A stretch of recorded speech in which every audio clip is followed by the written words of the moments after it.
Hey there, my name is Raylan, and if you've seen any of my videos before, then you probably already know that I lived with chronic fatigue syndrome, or ME/CFS, for about 10 years before finally fully recovering. And in the end, when I finally cracked down and put together my own healing program of sorts from all the things that I'd researched and experimented with over the years, it took me about 18 months-ish of pretty hard work to finally get myself fully well again. But recently, with everything I've learned since my recovery from interviewing other people who've also fully recovered and doing further research and listening to podcasts and all that stuff, I have come to appreciate and strongly suspect that I actually could have recovered a lot faster. And the reason I believe this is that I've come to appreciate more and more how important it is for us to keep our body in a healing state all day long, or as much of the day as is possible, for us to be able to heal in the most efficient and fast way possible. I'm realizing now that we need to make sure that our body is in a certain state for most of the day so that we get the most bang for our buck for all of the efforts that we're putting in to get well. So when I finally recovered, I put a ton of work into all the recovery bits, all the pieces that I'd pulled together from years of researching and experimenting.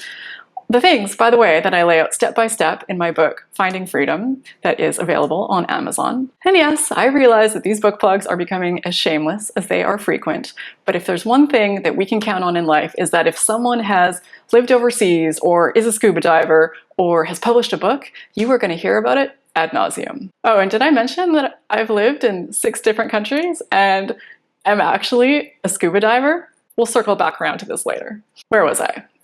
Yes. All right. Keeping our body in a healing state. So the reason that I now strongly suspect that I could have shaved down my recovery time significantly is that I had neglected to fully appreciate things like our autonomic nervous system and the inescapable role that it plays in healing. And in case you're like me and just catching up on this whole autonomic nervous system situation, or ANS as the cool kids call it, I'm going to break it down for you a bit. So books and doctors and Wikipedia have helped me to understand that the ANS, as you and I are calling it, because we are officially the cool kids, largely influences the internal organs and is a control system that acts largely unconsciously and regulates bodily functions such as the heart rate, digestion, respiratory rate, pulmonary response, urination, and even sexual arousal. And the autonomic nervous system has 2 main divisions, the sympathetic nervous system and the parasympathetic nervous system. And of these 2, the sympathetic nervous system is what needs to be engaged for us to be able to heal. But unfortunately, many of us live our lives with the other one, the sympathetic nervous system, engaged far too often than is healthy. So what does all this mean? I suspect it all sounds a bit confusing and probably overwhelming, and you're probably thinking, how am I supposed to control something called the parasympathetic nervous system? That does not sound like something that I can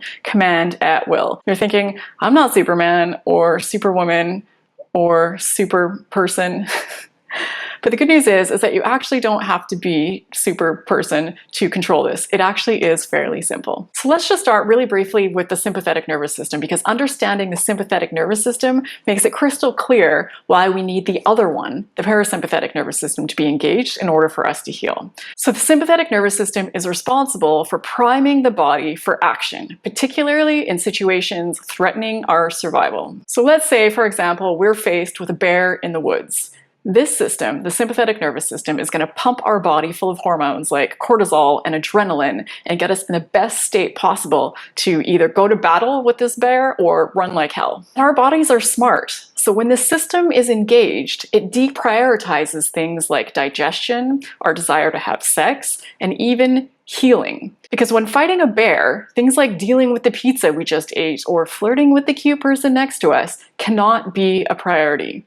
Even healing our ailments has to wait. And when we look at the environment that humans evolved to survive in many, many years ago, this system would be very useful. It would turn on briefly and give us the best chance of dealing with a physical threat, and then turn off and allow us to go back to digesting food and healing cuts and all that other good stuff. But in today's world that is drastically different than the ones that our bodies evolved to thrive in, we actually have this system engaged far more often than is healthy. And today, instead of this system being activated from things like bears in the woods, it is activated by things like traffic jams and pollution and pandemics and stressful jobs and overflowing inboxes.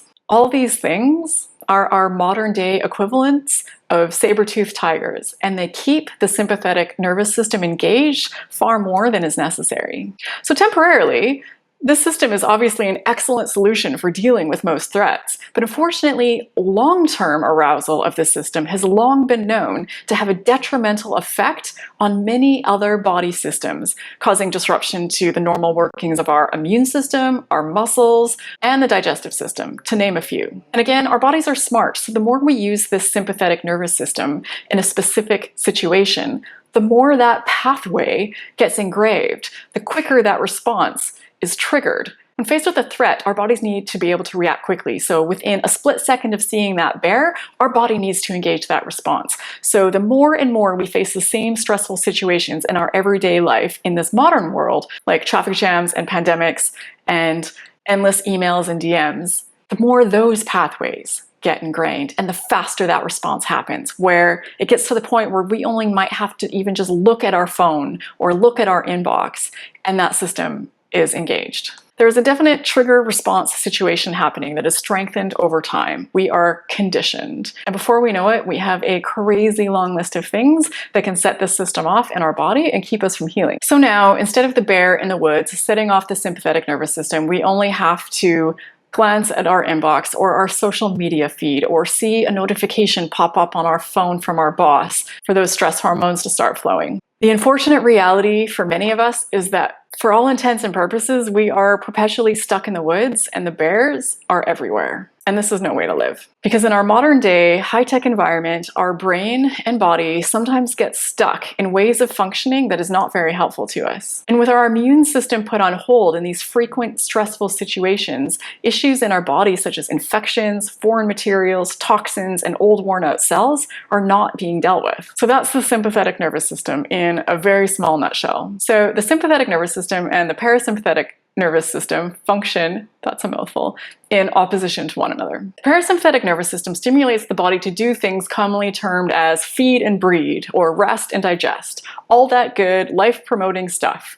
It sends us a different and opposite batch of hormones and puts us in a state to heal and thrive. One can be seen as an emergency response, and one can be seen as long-term survival. To put it simply, when the parasympathetic nervous system is engaged, this is when we heal. And I've come to appreciate that in this current kind of crazy world that we all live in, it is not at all like the environment that our bodies evolved to thrive in. We need to take charge a bit. We need to do some things to ensure that our body has that parasympathetic nervous system engaged as much as possible. And from books and research and from the people I've interviewed on this very channel, I've come up with and put in place 2 extremely helpful daily practices in my life to help ensure that my parasympathetic nervous system is getting the time it needs to function for me to thrive long term. And the more people I talk to and the more research I do, the more I tweak it as I go. It's definitely been an evolving system of mine that slowly just keeps getting better and better.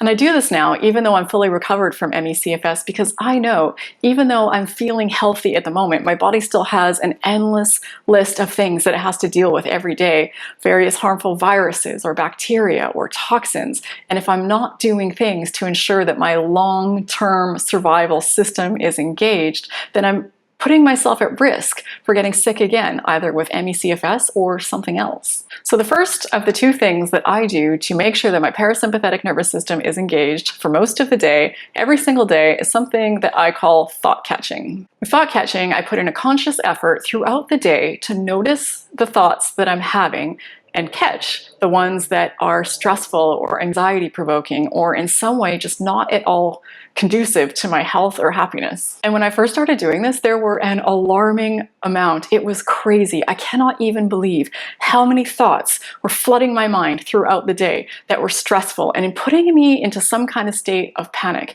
It was really alarming. I cannot believe that I've been living this way. And so much of it was happening even without my conscious awareness. I think it had just become normalized to live in this state where I had a zillion things in my life that set off stress all around me. It had become normal. So clearly, if I want to stay healthy and happy long term, I need to take action and find a way to turn this around. And not just for my health, because this is no way to live. And the great news, yay, some good news, is that the brain has the ability to grow and develop in response to how it's used. And one of the things I'm using is the thought catching system to accomplish this. So what I do now is I pay close attention to these thoughts that I'm having all day long, these stress reactions to things in my environment. And I devote a couple of minutes to addressing them. I actually stop, I pause what I'm doing, I close my eyes, and I go through 4 specific steps to correct this situation. First, I catch the unhelpful thought and I point out to myself that it is unhelpful and that it's faulty thinking. Next, I replace that thought with a more positive, more productive, and more compassionate thought. And then third, I praise myself for how hard I'm working in whatever stressful area this is, and show myself some compassion for all that I'm doing. And then lastly, I take a moment to visualize the next time I'm facing whatever it is that's triggered this stressful thought, and I visualize how I would like to actually handle that situation in the future. So if you want to give this a try, it's simply catch the stressful thought, replace it with a more helpful thought, praise yourself, and show yourself some compassion, and then visualize how you will better think and feel in these situations in the future. So this definitely takes a conscious effort, and it takes a few minutes out of your day at various points throughout the day, but in my experience, it is definitely worth it and so important. And the more I do this for a repeating stressful trigger that I face, and in my experience, they're actually all repeating stressors, just the same things happening day after day, month after month, probably year after year. But the more I focus on one of these stressful triggers, the more times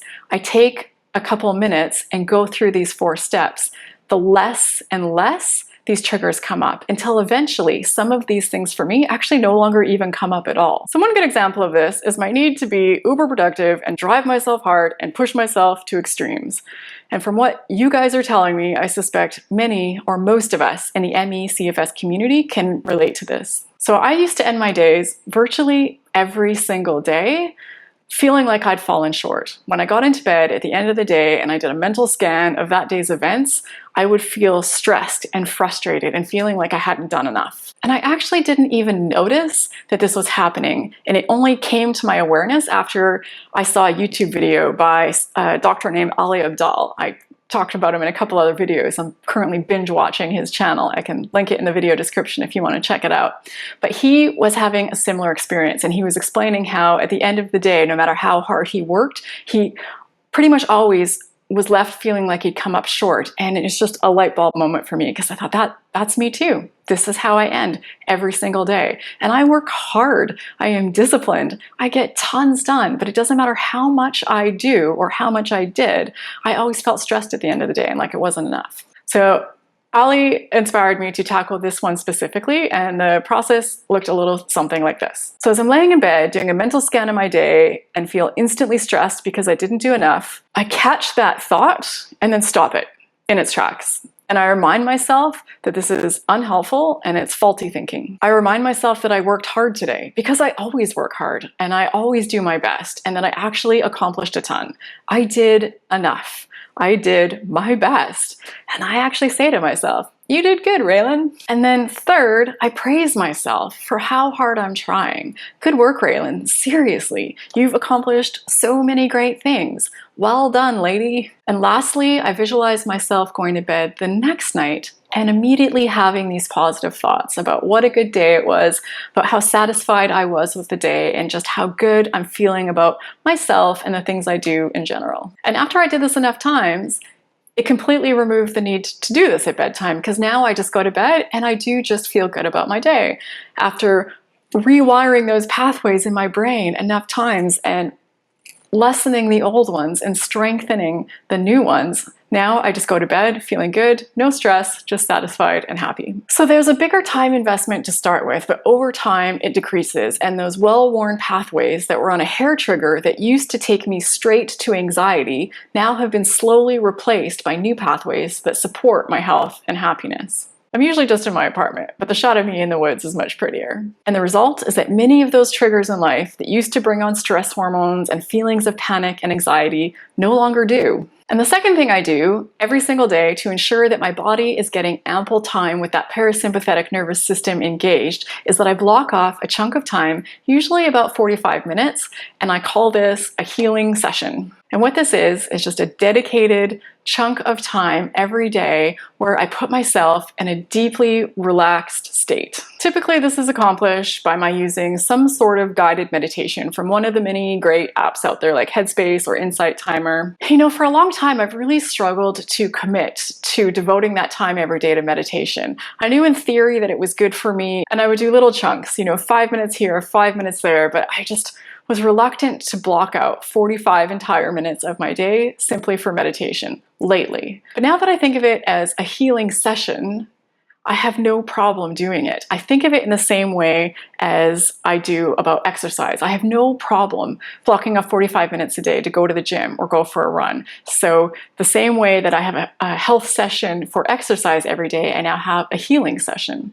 And this serves for me as a sort of insurance policy. So in case somehow throughout the day I wasn't able to catch as many of those stressful thoughts as would be ideal, this healing session gives my body a really dedicated time and space to engage that parasympathetic nervous system and do the things that it needs to do. And put together, I find this 1-2 punch system of thought catching and the daily healing session is a really effective way to keep my mind and my body in a relaxed and happy, healthy state. So you see, when I was recovering from ME/CFS, I did devote time to mental health. I got that it was important. I knew that keeping my stress down had to be priority, but I did it only in chunks. So it was either through chunks of meditation or journaling or things like that. And I thought I was doing really well. But the reality is that I didn't have a system in place. I didn't have any tools for dealing with the stress that comes up throughout the day, minute by minute, hour by hour. So there, in reality, were likely large chunks of my day where I was in a pretty stressed out state and my parasympathetic nervous system was not engaged and my body was not able to heal as efficiently as it should. This is why now I'm fairly confident that I could have recovered even faster, that all those things that worked to get me well would have worked so much better if I'd had this thought-catching system in place in addition to the meditation and everything else that I was doing. And as always, this is just my path, my journey. I'm not claiming to have the answers for anybody else. I do not know what's best for you. I just put this out there so that people can have information and hopefully I can spread a little bit of hope when people see and know that recovery is possible. And by sharing what's worked for me on this journey, then you'll know what's worked at least for one person. And if you enjoyed this, as always, a nice way to say thanks is just to tap that like button. No need to smash it. That's wasting valuable energy. A little tap is all you need. And hang in there, guys. I know it's tough, but you've totally got this. And I hope to see you in the next video. To put it simply, when the parasympathetic nervous system is engaged, to put it simply, when the parasympathetic, and the more people I talk to, and the more people I talk to, and the more I research. So the sympathetic nervous system's primary process is to engage the body's fight or flight response. So the sympathetic nervous system's primary response. So the sympathetic.